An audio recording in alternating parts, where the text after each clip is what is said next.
So Jose Antonio Vargas, a journalist, Pulitzer Prize laureate, an activist for the 12 million undocumented people in the US, and a very brave person.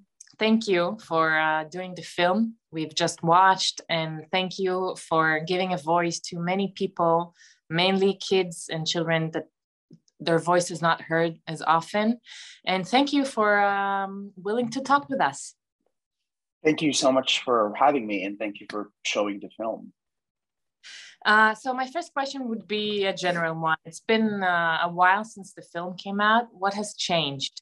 Are you a documented citizen by now? Yeah. Yay. No, unfortunately, no. So that's the tragic thing about the situation here in the United States is nothing has changed policy-wise for undocumented immigrants. Now, in the film, there's that scene where I find out that this program called DACA, the Deferred Action for Childhood Arrivals, was getting introduced, and that I was about 4 months older. That I didn't make the age cutoff. So that is the only significant change. Was that about 1 million eligible people who were brought here as kids, illegally brought here as kids, has gotten temporary status. And even that is precarious. So we don't know if they're going to have those legal work permits, right? Because of the Trump administration, got rid of it. And I'm not sure what's going to happen with the Biden administration in terms of keeping it. So you can actually make an argument that it's gotten worse. That from a national perspective, right? What has been encouraging state by state, because here in the United States, states have specific laws that govern each state, is that more undocumented immigrants from states are able to drive. So there's 16 states that allow us to drive wherever we are. New York, I'm in New York right now, is one of them. California, where I live, is one of them, right? But in the state of Texas, for example, where there's 1.8 million undocumented people, they're not allowed to drive in the state of Texas or Florida. So those are the two biggest states. It's not only the driving, it means that you have a driving license, which is the ID. ID, exactly. And that I think is something that I mean, that's why when people ask me, do I prefer undocumented, I actually prefer the term undocumented, because I think it's important to remember that we're talking about documents, right? That people's status are defined by pieces of legal documents. And we're seeing right now with what's happening in the Ukraine, right? Like what, 1 million people displaced? Yeah, right? 1 million refugees.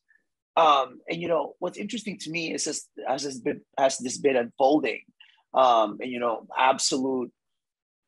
I mean, I don't even know what to say, except to say that to make sure to support our sisters and brothers in the Ukraine and people who are trying to fight for their dignity. As we watch that unfold, I wonder if we're thinking about all the refugees in Central America, the refugees in the Caribbean and Africa. If we think about all the refugees all across the world, regardless of ethnicity and nationality, and their experiences of why people have to leave what they have to leave. I mean, you think about the Jewish experience, right? And that's something that I didn't know about until I was an adult to really understand. In many ways, this film to me is about home.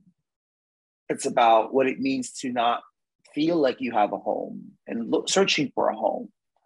And I think in many ways, I think the Jewish people certainly have a very unique experience when it comes to searching for home and creating their home. So you've mentioned a home. Actually, I wanted to ask you this as the last question, but you've mentioned it. You brought the subject up. What is a home? How does a person call something a home? Is it a place where you pay taxes, for example, because you keep on during the film? But I pay taxes, and many people and many other people on document say it? Or is it a place where you feel, you know, you're excited about things, or, you know, the history of, or a place where you've been raised? Yeah. You know, and I actually think that's probably going to be, you know, I ended up writing a book a few years ago called Dear America, and home was, again, the theme for that. And I think maybe it's going to be the theme for a lot of my work is that search. I have now come to the conclusion that it's actually not a physical space. And what I've concluded, and, you know, in some ways, my condition as an undocumented person has kind of pushed me to the edge, right? It like has asked me to really figure out who I am as a person and where I find my peace. And what I've really realized is the people around me is what makes a home. Yeah. Right? That if freedom can't come from a government, that it must come from people. Right? And even though there are many people in this country who are against people like me, I have surrounded myself with people, and you see them in the film. I've surrounded myself with people who make me feel like this is my home. That's beautiful. Yeah. You say in one of the lectures that is being depicted in the film that immigration is about stories. How unique your story, and how universal it is? Well, I mean, I think that's why in many ways I ended up making this film, because, you know, it is a unique story, right? Like most people, the fact that I was sent here, right, as a kid, the fact that I am not, you know, when people think undocumented immigration, they usually think the US-Mexico border, right? They think somebody who's Latino, you know, my name is Jose Antonio Vargas, that's because of Spanish colonialism, right? I'm Filipino. I think it is unique, but again, what's unique about it to me is also what's universal about it. And I have to tell you, when I was making this film, I did not think that I had a film. And mind you, I was making the film as I was living what was going on, right? So I was like directing it, I'm producing it, like all of that, right? It wasn't until I watched a cut of the film with no sound from beginning to end that I realized I had a film. Why? Because, you know, film is a very visual medium. And I didn't see myself, I didn't realize how lonely this condition has made me to be until I watch how I reacted to my mom in that Skype scene. Yeah. Right? Like that was like, it was like having an out of body moment where I was literally watching myself and I was 12 again. And then I wondered, after I shot it and I was editing it, I wondered all of those millions of people whose experience about separation is through this screen, right? Like the fact that you and I can have this conversation via technology and feel connected, not having met each other, then like, what does that mean for somebody who we slept in the same bed till I was 12 and then I was gone. And now 29 years have passed, right? So that was when I realized that I had a film that I hope other people would find specific enough that it's universal. Are you in constant touch with her now? Like, are you? Yeah.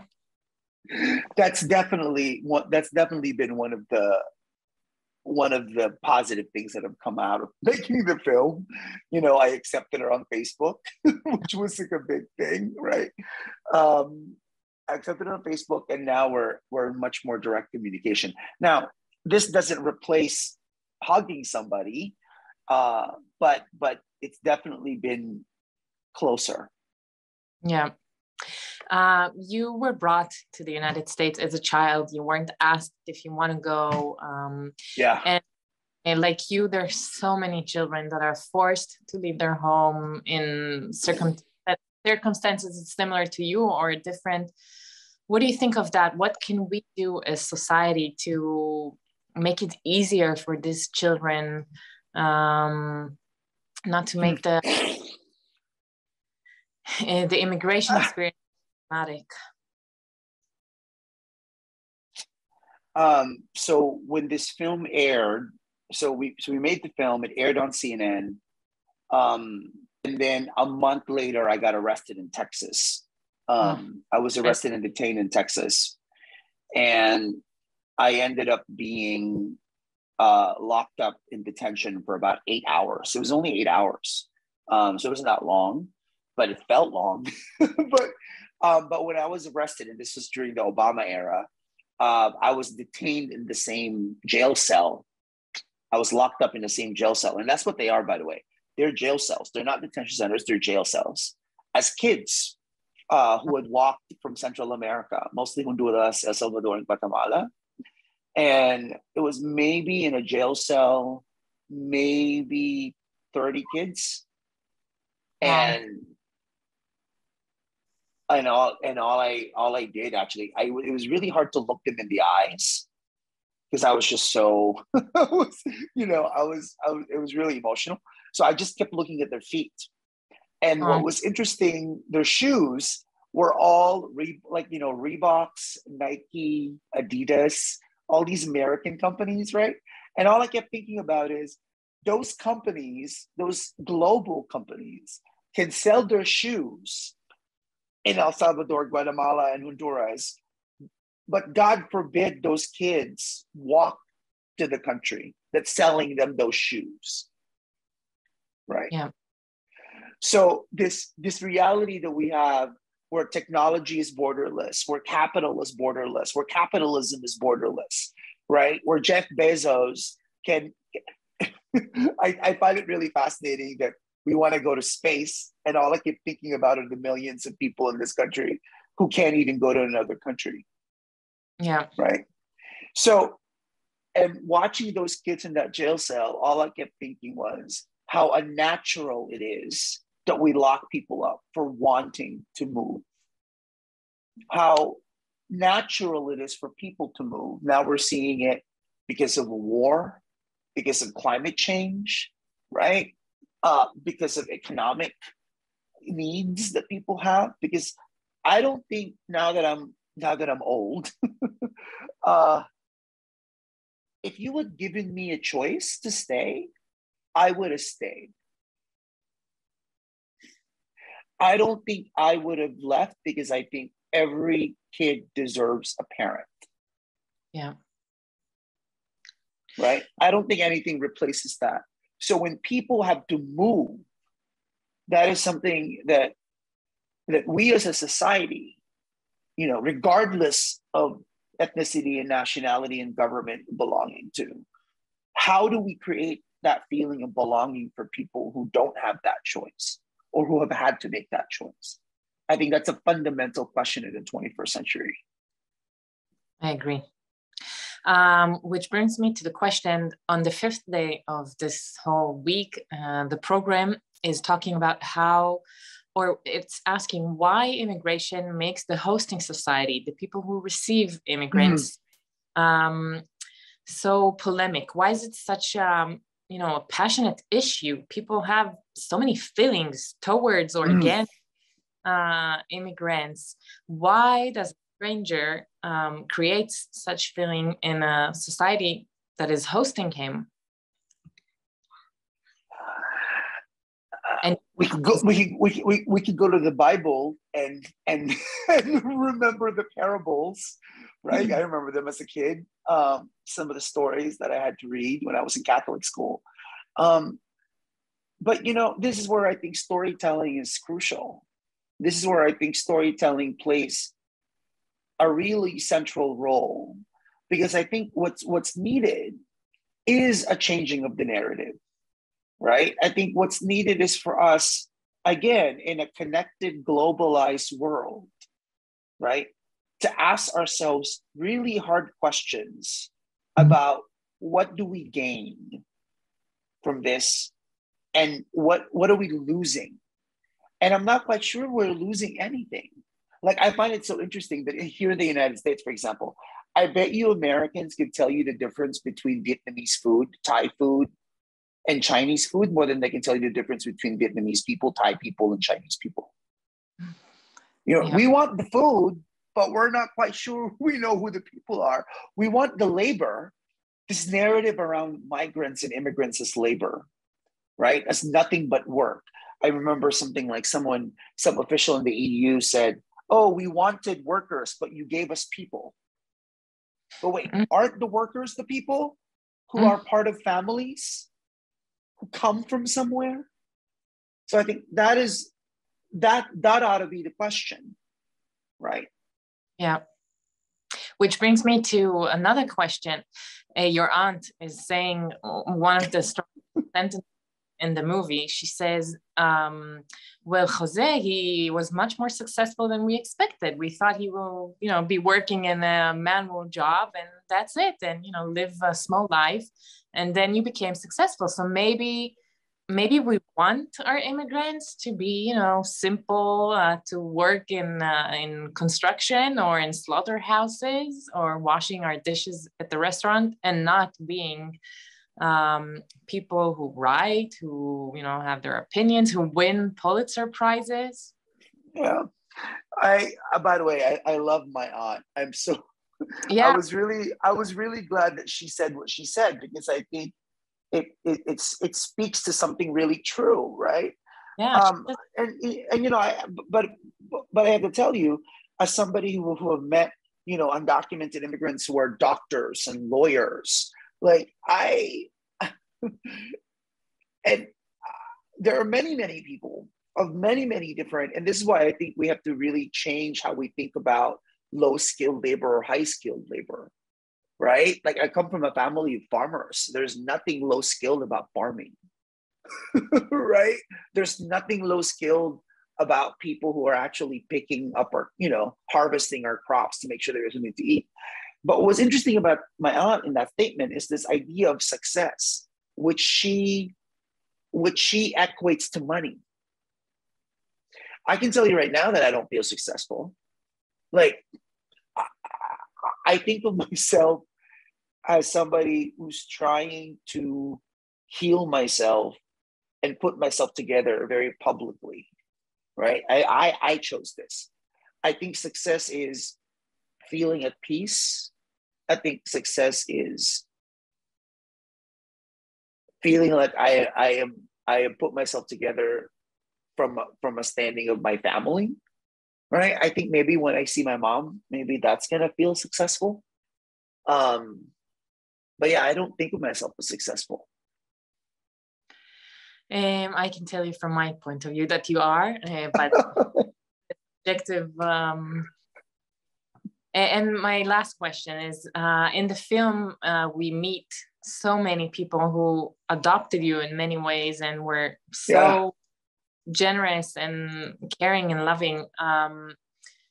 Do you think it's helpful? Like, is it maybe something we can all do? We can be a sponsor, give sponsorship to immigrants or to people who need it. Is this a conclusion you would like people to take from the film? Well, at a time when at least 1 million Ukrainians have had to leave what they have to leave, I think that is the question. How are we going to welcome them wherever they end up going, right? And I can tell you right now that that's why I made a very conscious effort to name them and show their faces. And because when I think of my experience, in a way, their generosity of spirit was its own kind of green card, was its own kind of moral passport. They have defined Americans to me. So when things, because guess what? Like, as you saw in the film, there are many people who are not quite as welcoming. Like that scene with the drunken guy. Yeah. I mean, that could have been much worse. Right? Yeah. But when things like that happen, I think of Pat, I think of Rich, I think of Susan, I think of Mary, I think of Daisy, I think of Marcia, I think of everybody who has welcomed me to this country and have made me feel like this is my home. Yeah. I will also carry them with me, and the people who made you. Oh, thank you. That's really kind. So, Jose Antonio Vargas, thank you so much for this, for the film. I hope you will find peace and salvation and a home that accepts you, or that documents you. Thank you for that. And by the way, I can't wait to visit. I mean, yeah. once I get a passport, I may have to just spend a whole year just going all around the world. Yes, so we will be one of the. Absolutely. Thank you so much. Thank you.